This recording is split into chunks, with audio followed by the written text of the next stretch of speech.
Good afternoon 9th class. जैसे कि हमने पिछले वीडियो में पढ़ा था, प्लांट टिश्यूज़ पढ़े थे, यानी कि पादप ऊतक पढ़े थे। ठीक है।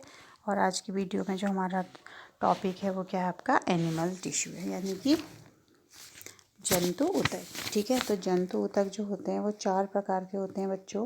पहला है आपका एपिथेलियमी ऊतक, यानी कि इसको उपकला ऊतक भी कहते हैं हिंदी में। दूसरा है आपका कनेक्टिव टिश्यू, यानी कि संयोजी ऊतक।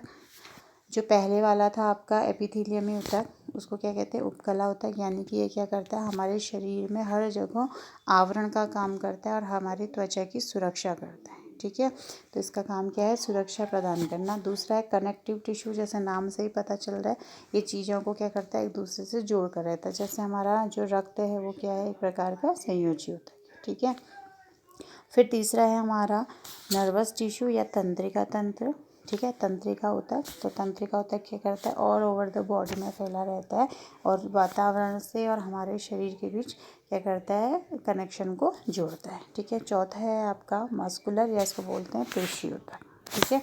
तो पेशियाँ क्या होती है, बिना पेशियों के हम चल फिर नहीं सकते, तो ये क्या कहलाता है, आपका पेशी ऊतक। ठीक है। पेशी ऊतक में हमारे ऐच्छिक, अनैच्छिक और हृदय ऊतक आ जाते हैं। ठीक है। जैसे ऐच्छिक है ना, ऐच्छिक मतलब हमने हाथों को ऊपर नीचे कर सकते हैं मसल्स के वजह से। ठीक है।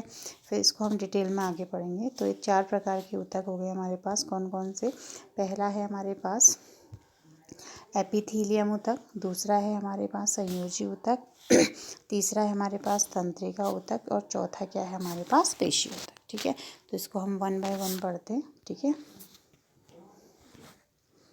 तो सबसे पहले आप देख रहे हैं यहाँ पे एपिथेलियमी ऊतक। ठीक है। एपिथेलियमी ऊतक का जो पहला ऊतक है वो क्या है, आपका सिंपल स्क्वेमस, यानी कि शल्की एपिथेलियम। ठीक है। जो शल्की एपिथेलियम होता है वो क्या होता है, बहुत ज़्यादा फ्लैट होता है। ठीक है। जैसे जैसे हमारे घर में किचन में टाइल्स लगी रहती है या अदर कमरे में इस तरीके से टाइल लगी रहती है, तो एक दूसरे से क्या होता है, आपस में जुड़ा रहता है। थिन होता है, फ्लैट होता है और सिंगल लेयर का होता है। सबसे बड़ी बात सिंगल है और कहीं पर भी बीच में कोई भी स्थान छूटा हुआ नहीं है। ठीक है। और इसके पास क्या होती है, मेम्ब्रेन होती है। ठीक है। जैसे हमने वहाँ पे पढ़ी थी ना, कोशिका में प्लाज्मा झिल्ली पढ़ी थी, तो वही इसी प्रकार की झिल्ली है, जिसके वजह से क्या करता है कि आवश्यक चीज़ों को अंदर बाहर देना जाने देता है, और पसीने को या कुछ अवशिष्ट पदार्थों को भी हमारे शरीर से क्या करता है, बाहर निकालने की क्षमता रखता है। ठीक है। और ये कहाँ कहाँ पर पाया जाता है, देखिए ये एल्वोलाई, मतलब कि हमारी कुपिका में पाया जाता है, हमारे मुंह में पाया जाता है, और हमारे ओइसोफेगस, जो हमारे भोजन नली होती है, उसमें पाया जाता है, और कुछ मात्रा में हमारे नाक में पाया जाता है। ठीक है। तो ये क्या हो गया आपका शल्की एपिथेलियम। ठीक है। Simple squamous tissue. ठीक। जो नेक्स्ट है हमारा वो है आपका कॉलमनार। ठीक है। कॉलमनार मतलब स्तंभाकार। ठीक। स्तंभाकार क्या हुआ कि जिसमें क्या होगा, स्तंभ के आकार की लंबी लंबी कोशिकाएं होंगी। ठीक है। अभी तक हम क्या पढ़ रहे थे कि जो हमारा पहला ऊतक था, शल्की ऊतक, इस तरीके से फ्लैट था। ठीक है। तो इसमें क्या बने हुए हैं, जो ये वाला है कॉलमनार मतलब स्तंभाकार ऊतक। ठीक है। स्तंभाकार ऊतक इस तरीके से होगा, नीचे उसमें क्या होगी, एक इस तरीके से बेस होगा, और इस तरीके से क्या होंगे, लंबे लंबे स्तंभ बने होंगे, इसलिए इसको हम क्या कह रहे हैं, स्तंभाकार कह रहे हैं। और इसमें क्या पाया जाता है, केंद्रक भी पाया जाता है। ठीक है। फिर देखिए इसमें इसकी चौड़ाई क्या होती है, कम होती है, लेकिन जो लंबाई होती है वो क्या होती है, ज़्यादा होती है। कॉलमनार एपिथेलियम बैक्टीरिया के लिए क्या करता है, वॉरियर का काम करता है, मतलब उसको शरीर में क्या करेगा, घुसने दें। और कहाँ कहाँ पाया जाता है, ये हमारे स्टोमक में पाया जाता है, स्मॉल इंटेस्टाइन में, और कोलन में पाया जाता है। ठीक है। इसके मेन फंक्शन क्या है, एब्जॉर्प्शन का फंक्शन है। जैसे स्टोमच हमने आमाशय में कोई भी भोजन हमने खाया है, उसमें जो पाचक रस वहाँ पे बने हैं, ठीक है, जो भोजन पचा है, तो उसको एब्जॉर्ब करके क्या करेगा, एब्जॉर्ब करने का काम करेगा। ठीक है। तो ये आपका क्या हो गया, कॉलमनार, या हम इसको क्या कहेंगे, स्तंभाकार एपिथेलियम कहेंगे। ठीक है। नेक्स्ट जो है हमारा वो है आपका क्यूबोइडल। ठीक है। क्यूबोइडल, तो इसको क्या कहेंगे हम, क्यूबोइडल। ठीक।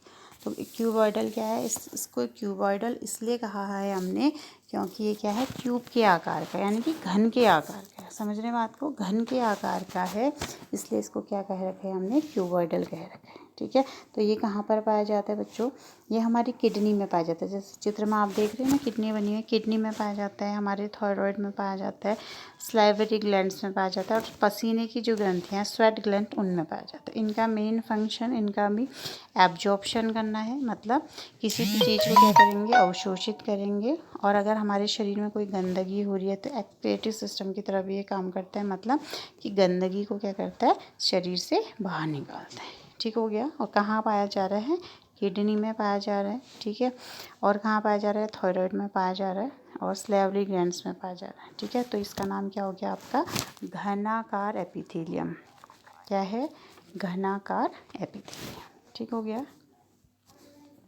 नेक्स्ट हम पढ़ेंगे स्ट्रैटिफाइड स्क्वेमस। ठीक है, स्ट्रैटिफाइड स्क्वेमस मतलब ये क्या होता है, जैसे हमने जो पहला पढ़ा था वो हमने क्या पढ़ा था, शल्की।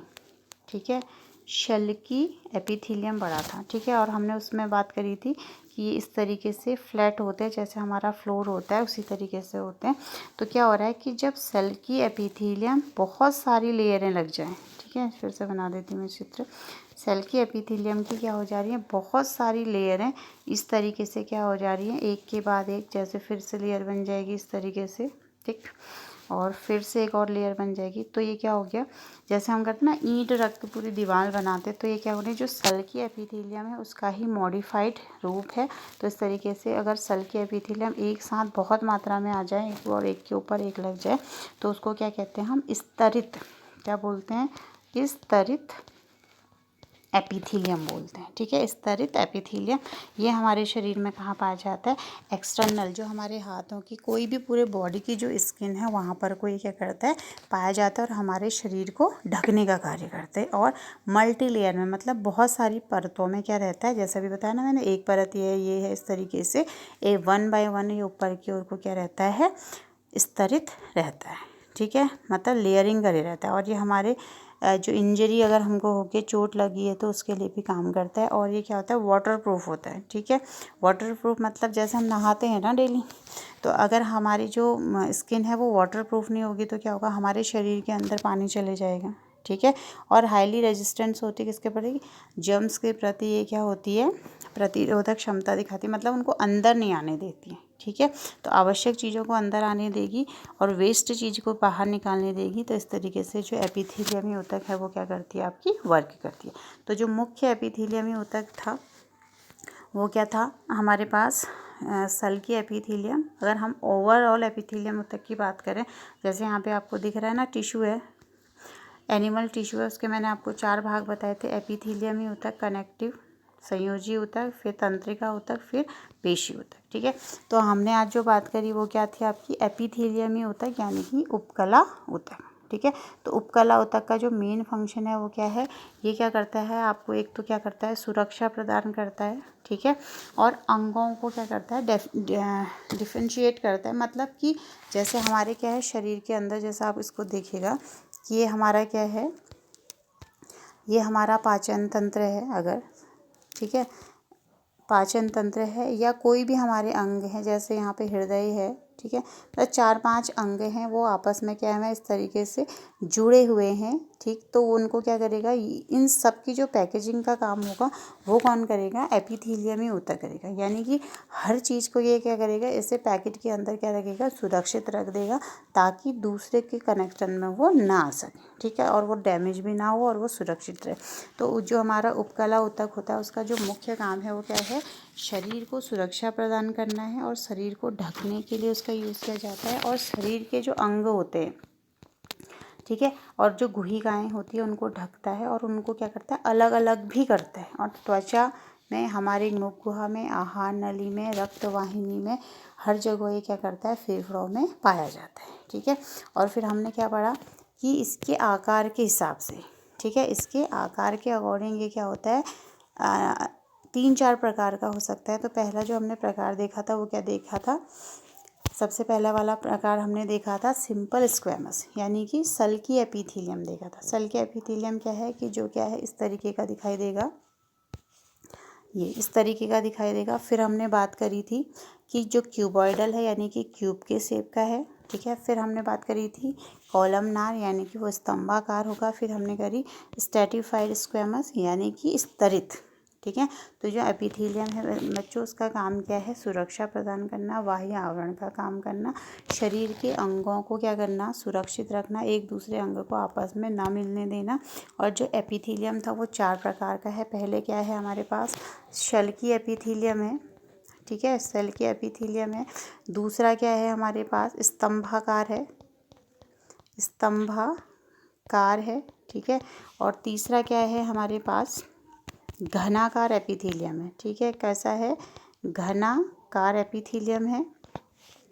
और जो चौथा था वो हमारे पास स्तरित, ठीक है। क्या था?